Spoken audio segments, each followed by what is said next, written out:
What are some of your other general health tips, the top tips that you give people in terms of improving health and well-being? What are the basics of TCM? What are some of the foundational principles, the history of it, how it's different, from Western medicine? How do I know whether I'm a hot person or a cold? Because, some nights I sweat, other nights I'm really cold, but what's the difference? Yeah. What's the TCM philosophy around inflammation? How is inflammation treated? Is it different treatments for different parts of the body? It'd be cool if you could talk on that for a little bit. Okay, Shirley, hi, and thank you so much for spending your time being with us today. And thanks for inviting me as well. And this is my first podcast ever. So if you hear me stutters or anything, you know what it means.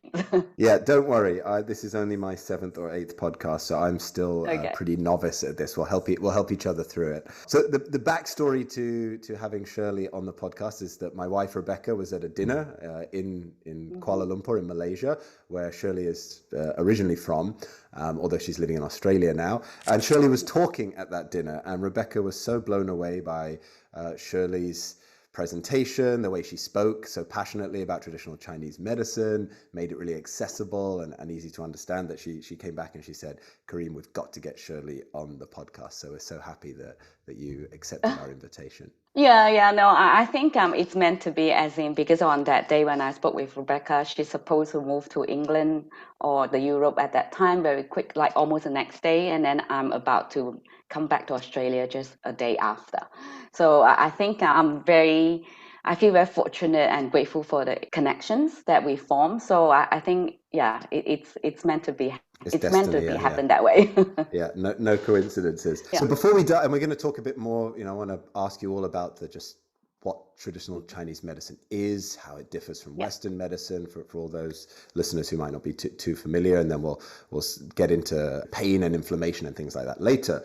But before we go there, you have a very interesting background. You know, traditional Chinese medicine, Western pharmacy training, back to traditional Chinese medicine. Could you share a little bit about your origin story and how you came to be here and doing what you're doing today? Yeah. So what happened is I literally born into the TCM family. TCM means traditional Chinese medicine. Mm-hmm. So when I born, my dad is already a TCM practitioner. So he already owned his shop. He already have his own clinic, herbal dispensary. So I literally kind of grew up in that kind of environment.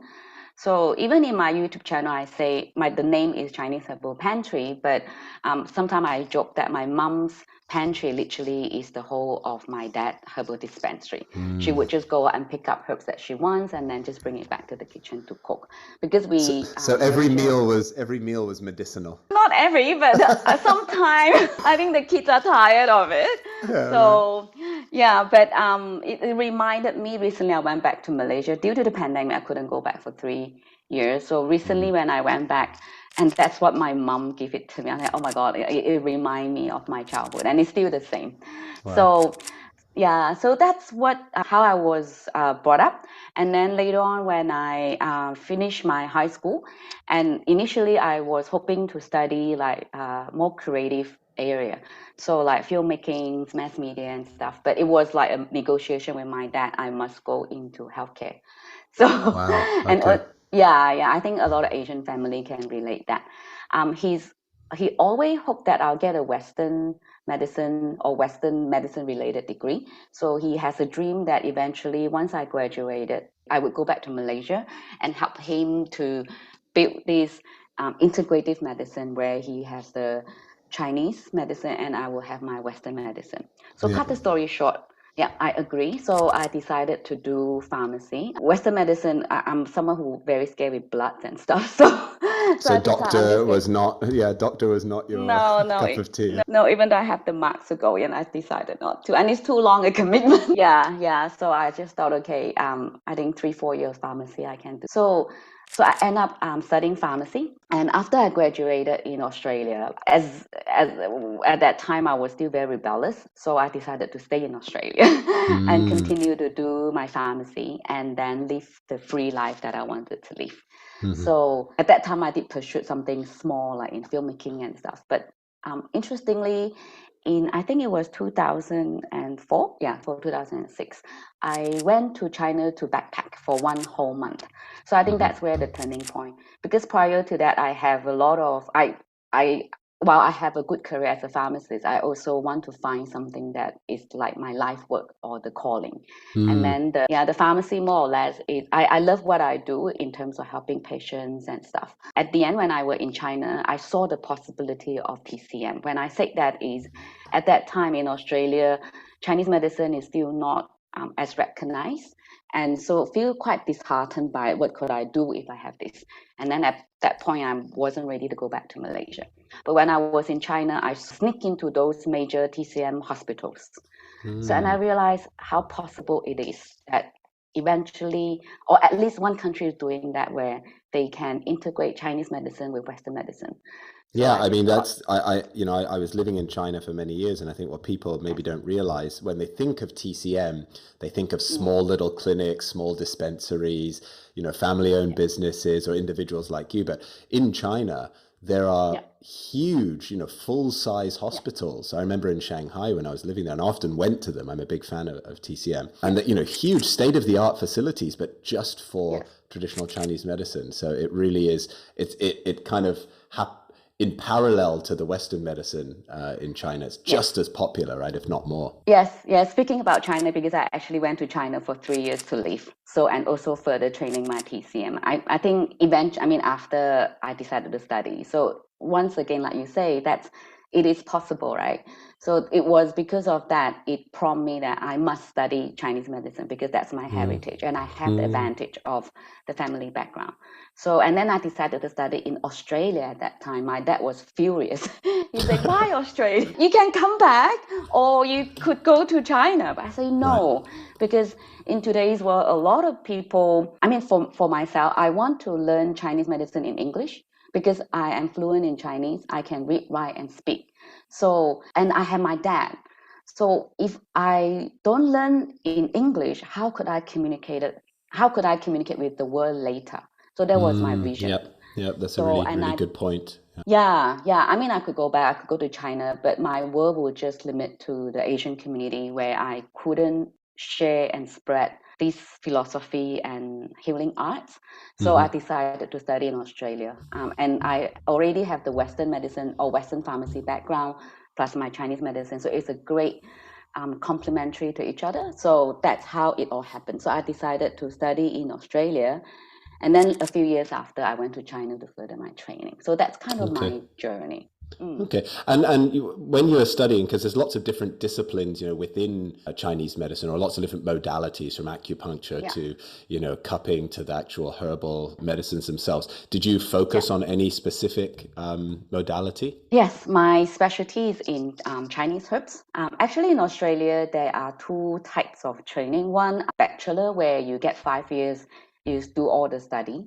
And then there is another form, is a master degree. So I did the master because I already have a healthcare degree behind me. So I went on to the master, because we already know all the Western medicine, we already have the skills being a healthcare professional. So I went into the master. So I first started with my herbs, because that's where I feel most familiar with. And then later on, much later, I decided to do my acupuncture.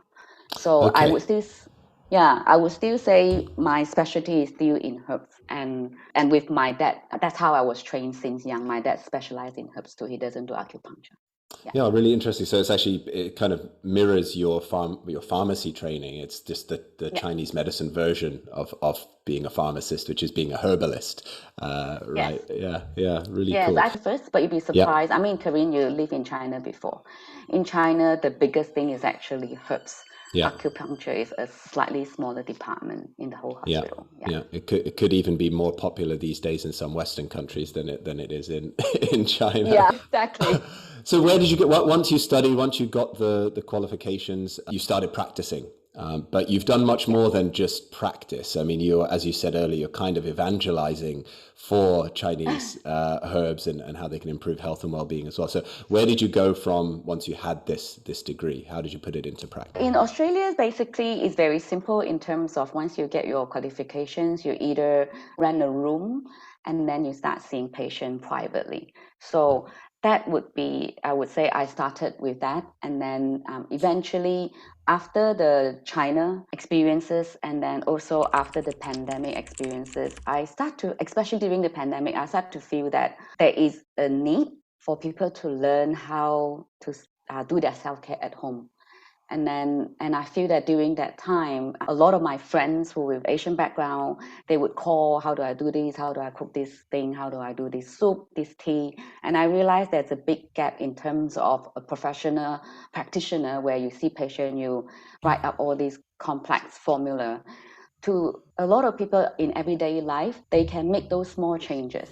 They can learn simple knowledge about Chinese herbs where you could either prevent a certain illness to happen or either help you to treat minor symptoms before you go to the Western medicine.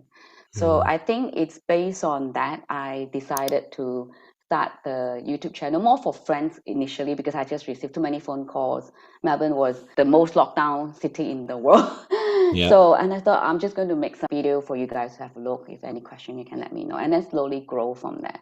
So that's now actually become my passion, educations and stuff, because at the end of the day, by the time the patient comes to the clinic to see me, sometimes I worry. It's never too late, but if we can treat early, maybe it won't go to this stage. Right. So the whole prevention rather than cure, right? Yes. Yeah.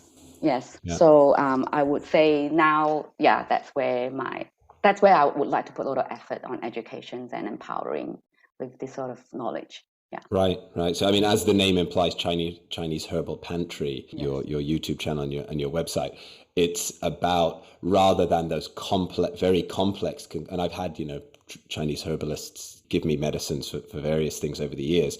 And, some of these, you get one little pouch of dust basically that has maybe 50, 60 different ingredients in it, different herbs of different amounts. But rather, you're saying that rather than going that route, there's things people can do at home, and as the name implies, pantry, we can actually integrate some of these herbs into our cooking, into our meals, into our food and drinks to improve our well-being. Love Absolutely. it. So I want to get into a little bit for anyone listening that is perhaps not familiar with traditional Chinese medicine, and we were talking earlier that sometimes we might take for granted, right? I mean, you've studied it, it's been your life. I've lived in China and in Asia for many years and have used TCM, but I think for many people it's quite a foreign concept, right? And maybe misunderstood or not understood at all. So let's have a little TCM 101. What are the basics of TCM? What are some of the foundational principles, that the history of it, and perhaps also how it's different, from Western medicine? I think that's a good question where a lot of people ask and probably still get very confused. Yeah.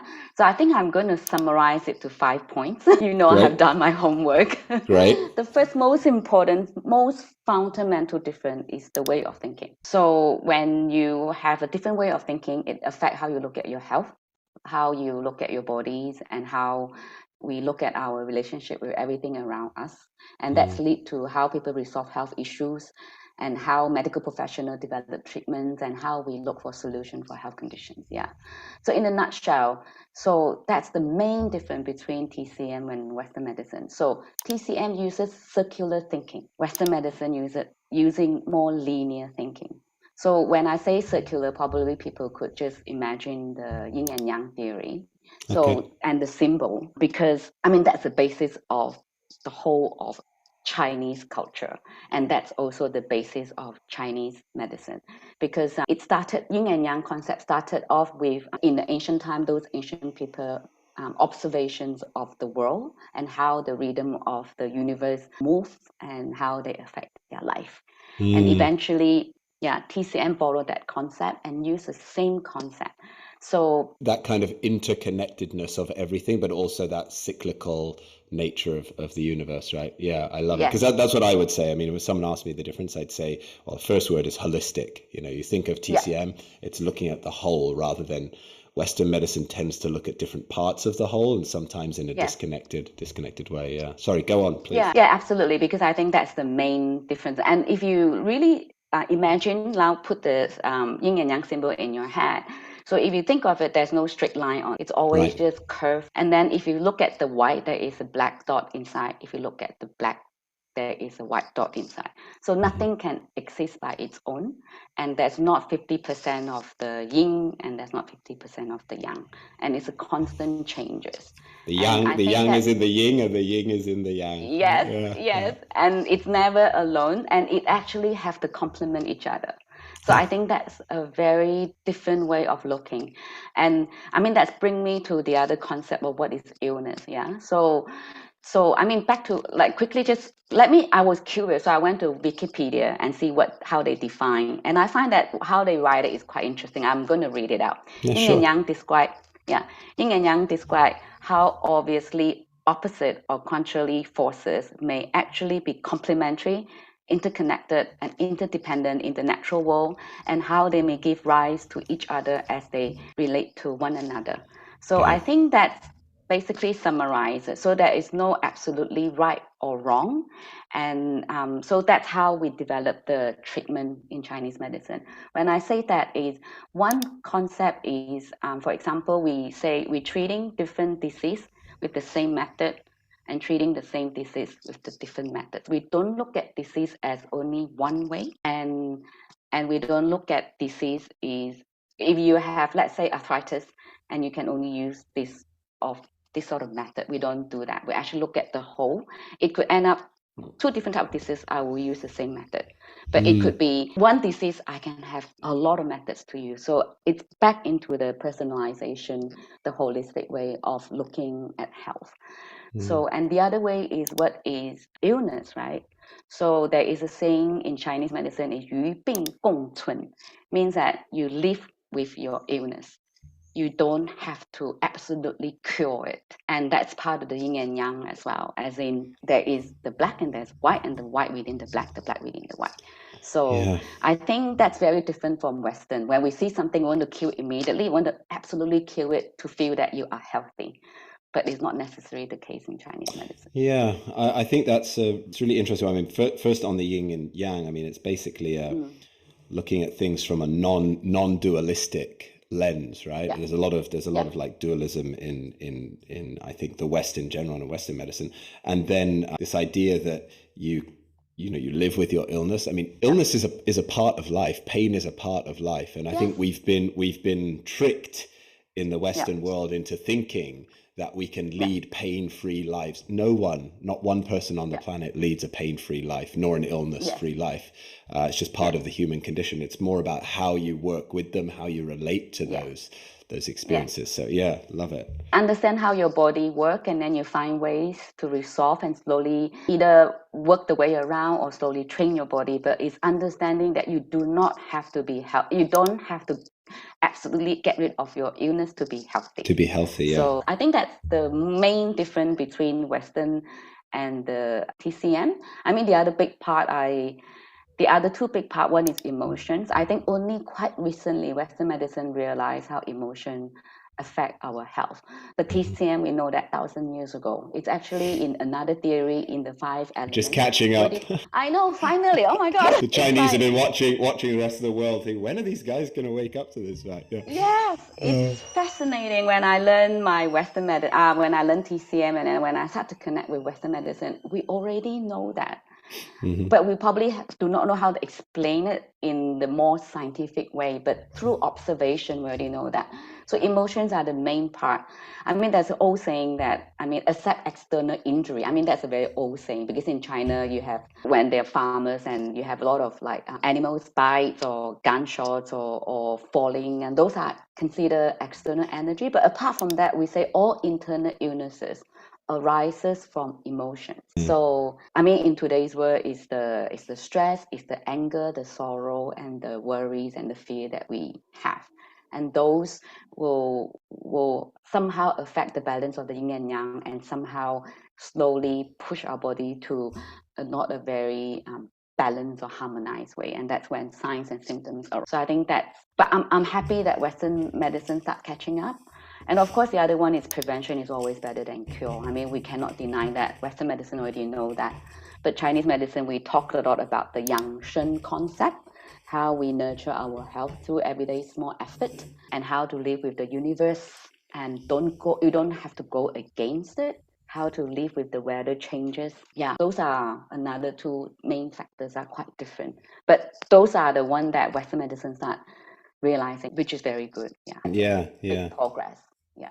You often hear the distinction made in terms of, Western medicine treats symptoms and Chinese medicine treats root causes. Is there anything you could kind of say on that? So one way to look at it, one is the pain. For example, a lot of people, they don't understand when they go to see a Chinese medicine doctor. If you have a pain, let's say the lower back pain, but a Chinese medicine doctor will ask a lot of questions other than the pain itself. We will look into your bowel motions. As a woman, we will look at your menstrual cycles. We will look at how you eat, what you eat, and your sleep pattern, your energy. So people will think, come on, I'm just having pain. Can't you just put the needles right on there? Yeah. Just give me the medicine. Why do you want to know my bowel motion? Why are you asking me to stick out my tongue and look at my tongue? Why are you feeling my pulse, That's right. But for Chinese medicine, we really look at the whole body. We want to figure out what actually is causing the pain. Yeah. So for example, there is a saying in Chinese medicine, 通则痛, means that when things are not moving or flowing freely, that's when we will cause pain. Yeah. And the next sentence after that is 不容则痛.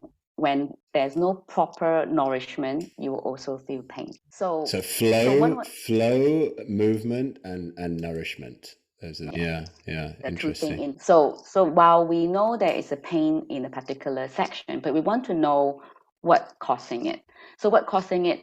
So although this is okay, when it's not flowing properly, can cause pain. Yeah. But is it cold? I mean, that's Chinese medicine concept. We look at cause of illnesses, not bacterial, virus, or those kind of Western medicine concept. We look at, because Chinese medicine developed based on observation of the universe. So we look at the universe too. So there are cold, there are heat, there are dampness, there are wind, and all those are things that we think will cause the problem. So how do you define, for example, the pain? Pain can be many different types. It could be a pain that when you touch, it's actually warm on the surface. The other pain when you touch is actually cold on the surface. And then your other body signs and symptoms will tell me whether this is a cold pain. I'm using a very common people name here that are more complicated, but that's just one way to look at it. And then whether it's a cold pain or whether it's a warm pain. And then I will employ if it's cold, it's all about balance, that I employ heat to help with that. Yeah. And your other signs and symptoms will tell me. And then apart from pain, we have the acute pain and the chronic pain. In Chinese medicine, that's when we think of it affects how I'm going to treat you. So let's say if it's a chronic pain, but there are acute symptoms in it, I probably have to first treat the acute before I can support what underlying cause. So there's a lot of methods. It's almost like going to, I don't know, like a war, not war, but like when you play chess, you have to think of all these strategies.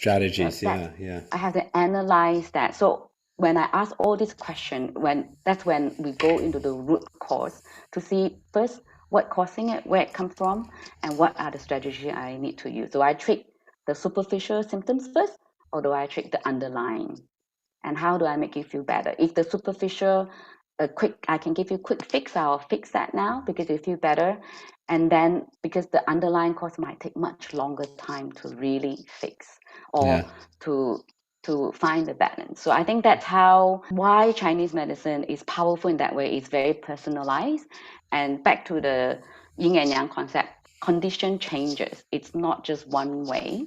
So you come to see me during summertime will be different when you come to see me during wintertime. And then your stages of illnesses will be very different from like A, B, C, D. If you come in to see me during A stages compared to coming to see me during B stages. So that's when we talked about the root cause in terms of I need to figure out where you are by asking all these questions and go deep into where this actually comes from. Yeah, but I think that's a long answer for. It's really good. When you talk about flow and kind of movement there and nourishment, because one of the things I recall from probably every visit to a Chinese medicine doctor is that no matter what the diagnosis and the medicine that's prescribed, there'll always be something to improve circulation within the medicine. So, and is that related back to that flow being so important, that circulation is kind of one of these foundational health kind of matters?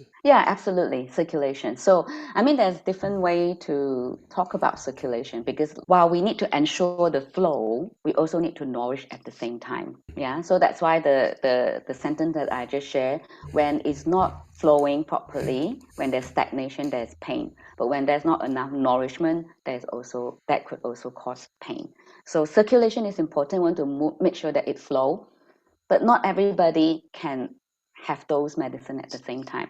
Some people who are weaker, I probably cannot push the flow. Yeah. So that's when I need to come in to nourish first. When you have enough material, then I can make sure it flows. So while circulation is important, and we also need to make sure that you have the proper nourishment, or the other way around. It always come hand in hand to support each other. Interesting. So you need to be strong enough to support that flow. And when we talk about circulation, is it just, we're talking about, of course, blood and lymphatic fluid and all the things that move around the body, but what about qi? I'd love to spend a moment or two talking about qi. Like, what is qi, and how does that flow around Actually, when we talk about Chinese medicine, it's all about qi rather than the Western word circulations. Because circulation gives you immediate connotation is there's this blood vessel flowing, but we talk about the qi flow. So qi is something that you cannot see. There's no blood vessels for the qi to move, and that's when we talked about the meridian. Qi basically, some people like to use it as energy, yes or no. While it is true, it's part of the energy perspective. It also somehow keep moving in our body, and it's the life force that we carry, and it's the health that we carry. So it's a very difficult concept. A lot of people don't fully understand, but in a nutshell, we don't fully understand until sometime when I do acupuncture, trigger a point, I will feel the needles moving. So for me, it's the qi, which able to trigger the qi. So it's there, and but for most of us, we probably cannot pinpoint where it is, but in a way, it's our life energy. It's not just energy whether you feel you have a good sleep, whether you can work. It's not. It's a life energy that everyone have and everyone carry. Yeah. Amazing. Yeah. I mean, it's not an easy concept. I'd encourage anyone to go if you haven't heard of qi, go and read up about it. But there's also, it's kind of the equivalent of prana, right? So in Hindu philosophy, in Ayurvedic medicine, in India, talk a lot about prana and the pranic energy. I think it's the same thing. Yeah. It's our life force. Yeah. Yeah, through the meridian. But those meridian, it's also not blood vessels. And even in Chinese medicine, we talk about blood, but not really the Western medicine blood vessels. So it's the understanding of the flow of things in our body. That's how the ancient Chinese. Meridians the same as pressure points? Meridians are the pressure point is the point. Meridian is like the pathway of the qi flow. The lines between the points, essentially, the kind of. So when you have a pathway to flow, and then there is one pressure point, or where the acupuncture point is, but yes, it's the connecting dots of all the acu points, and then that's the pathway. That's where we call meridian. It can go there. Apart from meridians, there are smaller branches that can go through all around our body. Probably won't go into that, but yeah. Okay. And how do if those pathways being blocked and there not being sufficient flow of qi, around the body can cause all kinds of, internal issues. How do those pathways get blocked? What are some of the common ways that our meridians get blocked? Yeah. So one main thing that I just talked about is the emotions. So when you feel stress, you probably will have some signs and symptoms that show up either through pain. Sometimes the other way we say the liver qi stagnation, you have this weird dull sensation just under your ribs, or you sigh a lot. So those are the emotional stress. And then the other things are the food that we eat, of course, and the temperature, the weather changes. Those are also a very main reason. And of course our lifestyles. That's also a very, very main reason. So for example, I know a friend's mother. She lived in Australia when I met her, and then she moved back to Hong Kong.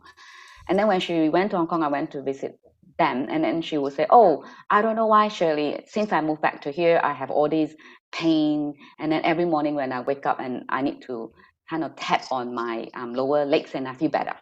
And then, so in Chinese medicine, those are blockages. But for me, it very clearly understand where she lived in Melbourne, we have a very dry weather. When she moved back to Hong Kong, it's very humid, and that's the dampness from the environment. Right. And so when she wake up, because when you sleep, things are not moving well. When you wake up and it's very humid outside, and what she need to do is just tap on the muscle, she feel a little bit better. It's kind of helping things to move. I mean, those are very simple, mild symptoms that she could complain to me. But for me, I immediately know what is the reason. Right. The dampness those is a one simple, easy way to look at it is the weather changes. Yeah. When there are weather changes and then your body will start to react. Ideally, a healthy person able to respond to it. But if there are already some blockages in your body or something is not in a good balance, then you start to see the signs and symptoms. So at that point, if you could quickly do some simple prevention, hopefully it won't go further. So look like with my friend's mom, I mean, she lives in the country, she can't do much from that perspective. But there are some herbs that she can use. What she's doing is right. Every day in the morning when she wake up, tapping on the muscle. If you know the meridian, tap on the meridian will help to move things a little bit. Those are the things that you could do. So those are the main reasons. And lifestyles, like what you eat, is very important. It will affect how your body, what those symptoms will arise. And sleeping is very important. So those are all these lifestyles, whether external environment and your own emotional environment. Those are the main 4 causes, I would say. Okay. You mentioned about dampness there and how humidity in the outside environment can actually get into our system and cause blockages. And then there's Chinese herbs that can expel that dampness from our system. The other thing that comes up a lot in Chinese medicine is this concept, you mentioned it earlier as well, of kind of heat and cool. And even that there are different kinds of people. Some people are hot people, some people are cool people. They run hot or they run cold. How do you tell the difference? How do I know whether I'm a hot person or a cold? Because, some nights I sweat, other nights I'm really cold. But what's the difference? Yeah. First is, even as a Chinese medicine doctor will ask, do you generally feel cold or do you generally feel warm? So that's the first thing. Some people, they somehow always feel cold, and some people, they always feel warm. So that's one simple way. And the other thing is, for example, in Asia, we always say you are a heaty person. Means that whatever you eat, because we see food as warming or cooling too. Some food are categorized as warming food. Some food are categorized as cooling food. So some people, if they have consumed too much of heaty food or warming food, they will start to have the signs and symptoms. Let's say pimples start to show up, mouth ulcers start to come. And the other way to look at it is also your poo, your bowel motion. If you have constipation and whether the poo are very dark color and also very smelly, those are also more warm person. And some people, they get angry very easily. And then when they get angry, the color of the face start to show is really red. So that's also another sign. So usually, especially people who live in Asia, they kind of know where their body sits. So they will try to avoid food that will trigger that. Ideally, like curries, spices, barbecue, and those are more warming food. Lamb is another more warming food. So when they eat it, they immediately have the signs and symptoms. And then they know they should stop. Yeah. Is it just other meats that are heaty or warming foods, or is lamb the main one that the lamb is the main one?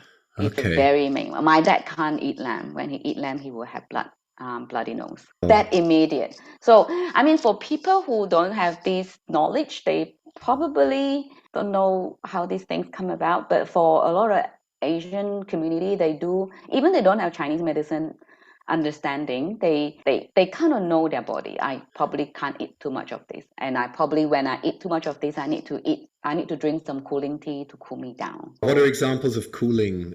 Because you talked about things like spices, curry, barbecue.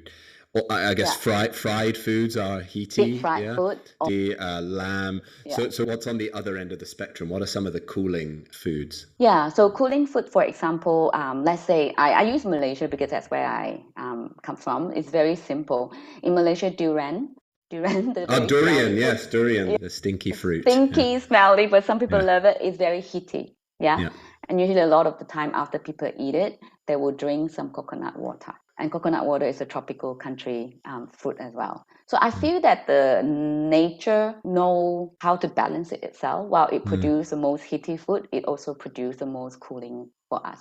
So durian, I really feel that when we understand the nature really try to protect us.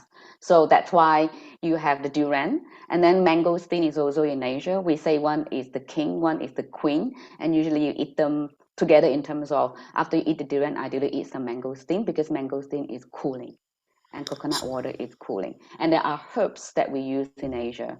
So there are cooling herbs that we drink. One of them probably is the chrysanthemum flower we drink a lot Yeah, when you have a lot of heaty chrysanthemum food. tea. Yeah. Yeah, and barley water, it's great for clearing heat. It's also great for clearing dampness. So in Malaysia, you can get this barley drink quite like everywhere. Like when you go to any hawker store, most of them will boil it, and because we know our body, and sometimes we do need to take that. So that's Yeah. Yeah, what are because you talked about some of the signs that you're overly hot, right? That you've been having too yeah, much heating food, or even emotionally you've been generating a lot of heat. What about if yeah, someone is a cold person, cold or on the person. cool end of the spectrum, or has been having too much of the cooling foods and fruits and vegetables and things like that? How does that manifest usually? Yeah, usually they feel colder than normal. Even there are warmth in front of them, they probably can't quite feel the warmth. And the Mm. other way is the color of the face. It's pale, and the lips are quite pale. So, and generally, those kind of person, they are quieter. So, I mean, the heaty person, they are louder, they have all this Yeah. energy, their anger, the fire in the body. But the other type of person, they tend to be a bit quiet. They have less energy to do things. And so those are the signs and symptoms for a colder person. I mean, all these, of course, will change according to the weather and stuff, but there are certain tendency. So that is the tendency of the colder person. So most of us would And we'd orient towards either hot or cold, but as the year goes by, as our life goes by, we may have hotter we periods will or cooler. we We will will change change. ourselves. Yeah. We will change, and depending on how we live our life too. So so it's I think the thing about Chinese medicine is, for example, I used to be a hotter person, but I lived in Canada for a few years, and Canada it was way too cold for me, and I feel that I start to drop into that category. So the Mm. environment really affecting me. I'm not used to it, and I think, and also as we age, we will change too, and our lifestyle, where we live, all will change. So the idea is to pay attention to our body, to listen, to learn how to listen to your body, to know what food will help you, what food will trigger certain symptoms, and understanding how to find the balance. Just And knowing whether you're a hot or cold kind of person, and knowing the foods that have heating and cooling properties is such important wisdom to have, because like you say, I think in Asia, particularly in East Asia, for most people it's a given. You just grow up with that knowledge, yeah. and even if it's not something you're interested in, it seeps into your subconscious. But Yes, I think and we you hear just your don't know. parents keep, yeah, and you hear your parents keep nagging, don't do this, you will get Yeah, this. yeah, If yeah. you do this, you have to drink this, and you just kind of, you just Yeah. know. You just Yeah, grow so up with I that think, knowledge. Yeah. yeah. So I think, yeah, for those people who don't have this concept, I think, especially if you never heard of it, and start to pay attention to what you eat and see whether you manifest a certain type of signs and symptom. One thing that I recently posted a reel on my Instagram is don't over consume cold raw food or icy drinks. It got a lot of responses. A lot of Mm. people ask all these questions, but for Chinese medicine, it's a given. You don't eat a lot of raw cold food. You don't eat a lot of ice. Don't drink a lot of icy drinks because our body it's warm inside. Technically speaking, our temperature is 36, 37. Our body is warm. So imagine you dump a lot of cold food in there. It takes extraordinary effort to to bring it back digest. up. Yeah, to bring it back up to the temperature it needs to be at, right? Yes. Yeah. So that's why I see a lot of IBS problem in the West. And when I first moved to Australia, I can't drink cold milk with cold cereal in the morning. I can never eat cold sandwich, and I can't really eat a lot of salad. And I think in the West, sometimes when you encourage too much of raw food, and then it weakens the digestion in one way or another. So I mean, some people are strong enough to take it. That's cool, but I feel that a lot of people struggle. And after I posted that reel, a lot of people say, "Oh, no wonder I've been drinking this all the time." And then it's not just a myth. People are experiencing it. So even Novak Djokovic, I'm not sure whether you he a few years back when he released his book, he talked about how he changed his diet to mostly warm food based on Chinese medicine theory, and it's actually helped his performance. I checked that before I come again, so I think his book. Yeah, I mean, it's something again we take for granted. I stopped drinking iced drinks after living in China, and it's funny because whenever I come back to now I'm living back in the UK, but whenever I came back to visit, or if I'd be visiting the US, Rebecca has family in the US, and we'd go into restaurants and they bring the iced water out, we'd say, "Can we have some warm water, please, some hot water?" And they'd look at me like, you're not Chinese, but that's usually a request we get from Chinese people. Yeah, but of course it's not absolute. Like I say, summertime you can drink some, that's fine. You don't have to be absolutely avoided, but just pay attention to find the balance for yourself. Okay, no, that's a great, and on that, in that same kind of vein, so I wouldn't say avoid this or the other, but understand what type of body you have, get in touch with it, and then learn about how what you consume is affecting your body that may be different to how it affects someone else's. I think that's a really, really good because tip. Everyone is different, and as you said, TCM is quite personalized or tailored to the individual. What are some of your other just kind of general health tips, the top tips that you give people in terms of improving health and well-being? Sleep, I think now it's the same. The Western medicine start to catch up how important sleep is. I will give a very, very different perspective in terms of Chinese medicine. Sleep before 11 o'clock, if you can. I mean, I'm guilty of it. I'm a bit more active and more productive at night. And that's one of my main struggle myself in terms of I can't sleep before 11. But the reason why we need to sleep before 11 o'clock is just now we talk about the meridians and the flow of the qi. So every 2 hours, the flow of the qi switch from one pathway or one meridian to the next meridian. Yeah. So from 11 o'clock until 1 o'clock, it starts to go into meridian called gallbladder. And then from 1 o'clock until 3 o'clock, it starts to go into meridian called liver. So gallbladder meridian and liver meridian, or gallbladder organ system, Chinese medicine organ system. I don't want you to think of it as a physical gallbladder or the physical liver that we learn from the Western system that we classify. So those two are closely related, and liver are very important in terms of the flow of the qi in our body, the stress management, the detoxification. So and those are the time when the qi go into those meridian, it would rejuvenate that system or that meridian. So if you are wide awake at night, working like crazy, during those time, you are missing on those rejuvenation time. So if you sleep well before 11, and then you have that complete time for the qi to go to rejuvenate or do what they need to do, repair, or to help it, then the next morning when you wake up, you should feel much better. I mean, a lot of Asian people know that. They know if they have late nights, the next morning when they wake up, they feel this kind of warm sensation on the upper body or the up in the head. So those, we say, the liver fire start to come up because it doesn't get the time to rest. And people in Asia, they know if they sleep late every night for a long period of time, and then they start to feel the warmth in the upper body. So the warmth rising. Yeah, I mean, I try to read more on the Western. It's interesting. I start to see there are certain hormones, something to do with stress and all that. The hormones start pulsing out during around that period.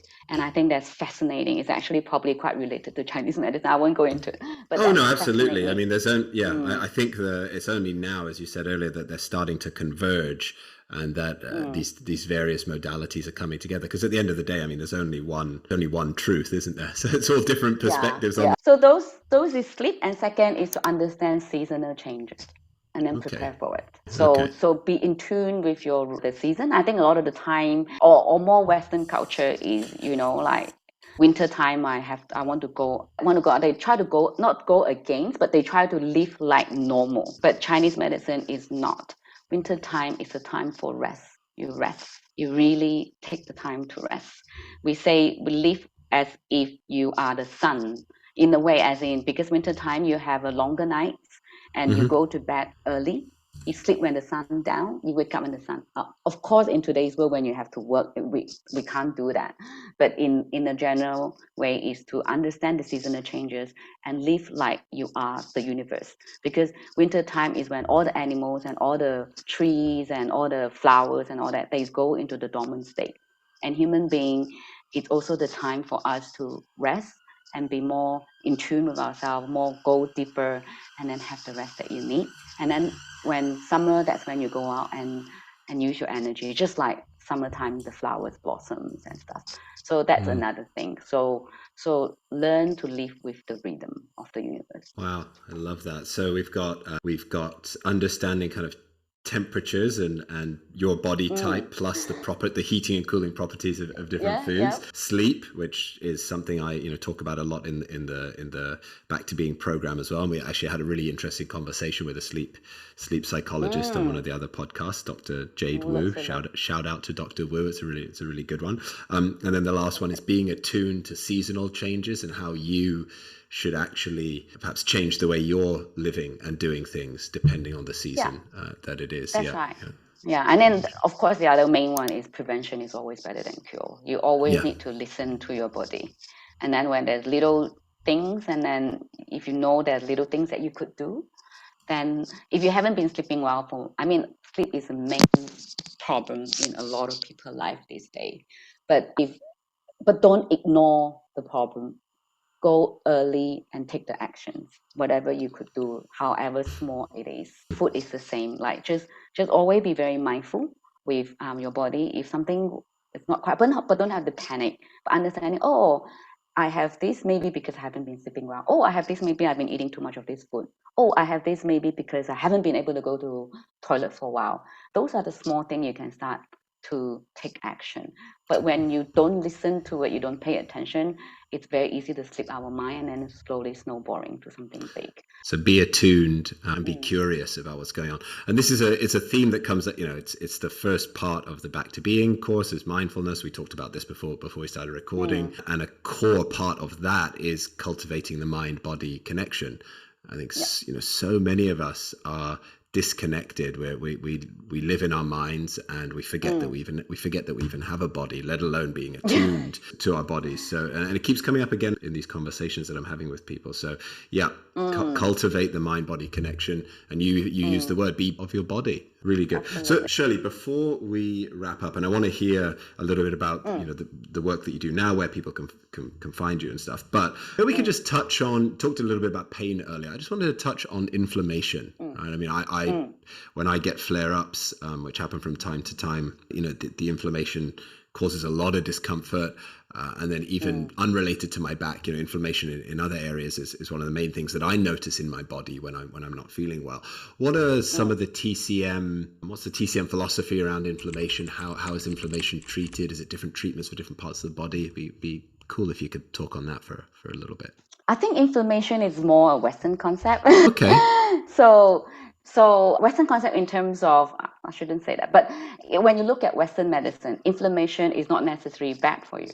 No. Yeah, inflammation is actually inflammation is when your body starts to have some problem, like mild injury, you have bacteria, and then all the inflammatory cells and the white cells and all that come to actually help to protect you. Yes, to part of the healing, create. protection and healing process. Yes. And then, but unfortunately, when our body is overactive, when there's actually no problem, and then those start to attack us, that's when it becomes a problem. But that's more a Western medicine concept in terms of the actual word inflammation. In Chinese, we don't have this specific condition called inflammation. The closest that I could think of probably we call is the pain, which is in Chinese medicine, it's called B syndrome. B basically just means kind of pain or things are not moving.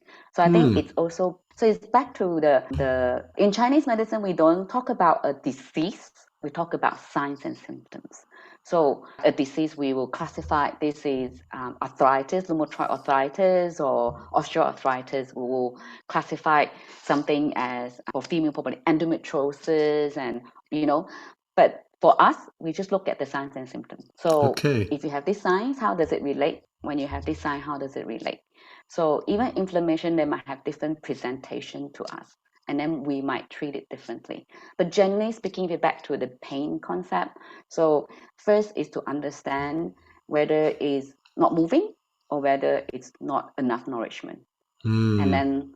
And then if not moving well, we could use, for example, acupuncture is a faster one to trigger the point and then let it move. Even acupuncture, you go to see acupuncture, you say you have lower back pain, they probably put a few needles in the lower back, and then they put some needles in your legs and then somewhere else, and thinking, what's the point? That's where my pain is. It's not, because it's all are connected. We're using other area to trigger the flow.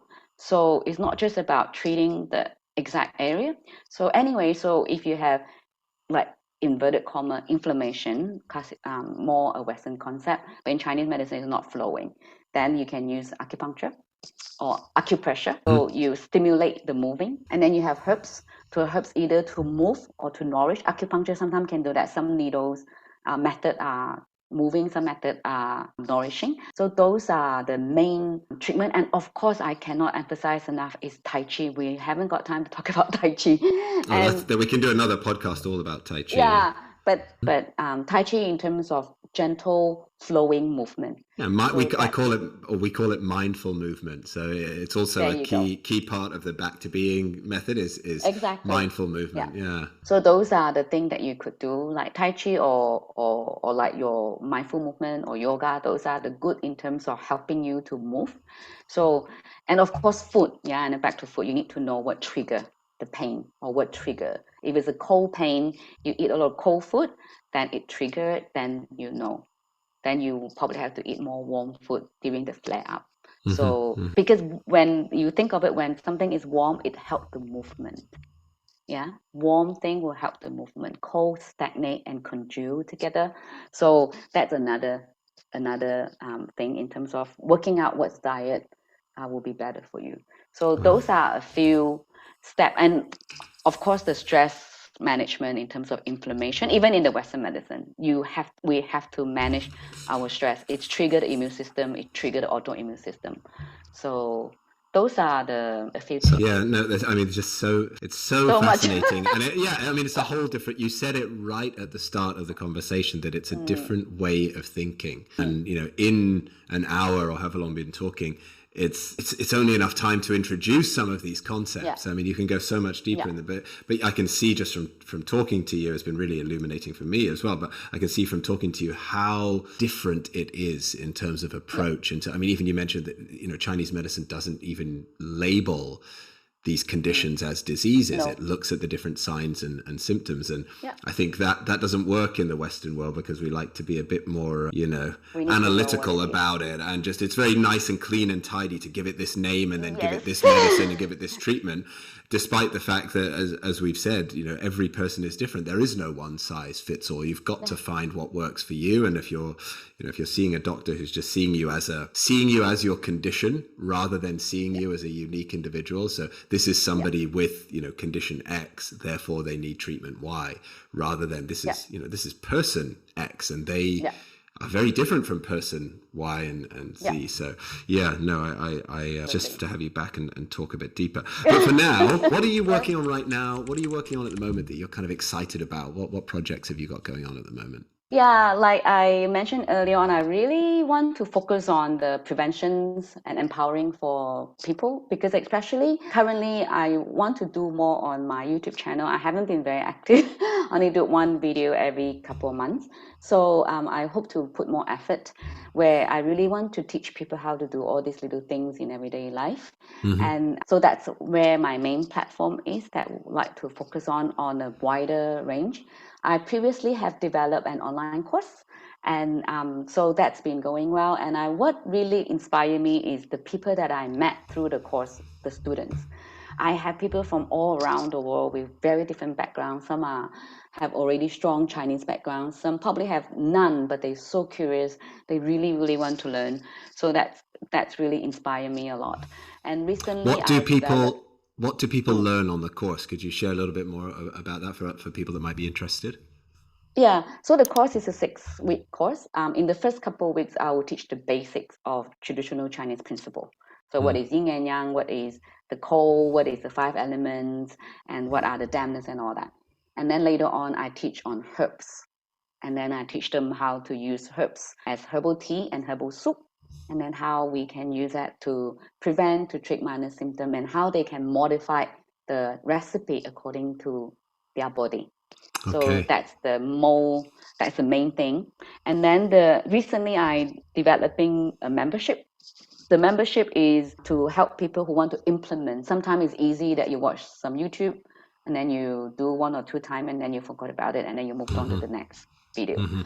Or some student might get inspired in that 4 to 6 weeks, and then later on when life get busy, you probably also back to your normal. So the membership is to give that kind of support, community like support, and then there are database in there once a month Q&A with me that I wish to slowly help people to build that kind of awareness and really build into our everyday healthy habits rather than just something we get excited about for a couple of months and then we stick back to our own old habits.